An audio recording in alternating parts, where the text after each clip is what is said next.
Salam Media Sriwijaya.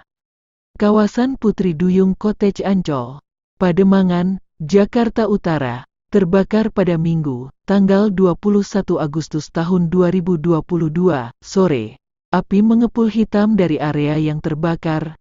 Belum diketahui penyebab kebakaran dan apakah ada korban jiwa atau tidak. Saksi mata yang berada di kawasan Taman Impian Jaya Ancol, Boy Iskandar, melihat asap tebal dan api membumbung tinggi dari kawasan Putri Duyung Cottage.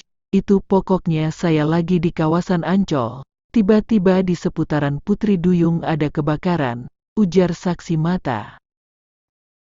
Peristiwa kebakaran itu menghanguskan 3 unit cottage atau pondok dari total 127 cottage di Putri Duyung Ancol.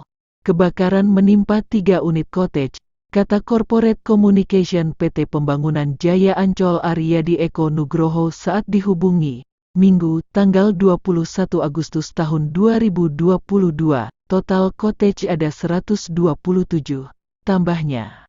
Sebelumnya, Kepala Seksi Publikasi Dinas Penanggulangan Kebakaran dan Penyelamatan DKI Jakarta Saipullah mengatakan, kebakaran tersebut dilaporkan pada pukul 17.13. Sumber didapat dari masyarakat yang langsung datang ke pos damkar terdekat.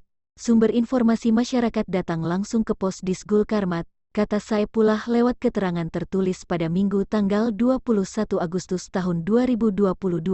Sejumlah 12 unit kendaraan pemadam dengan 60 personel damkar dikerahkan untuk memadamkan api.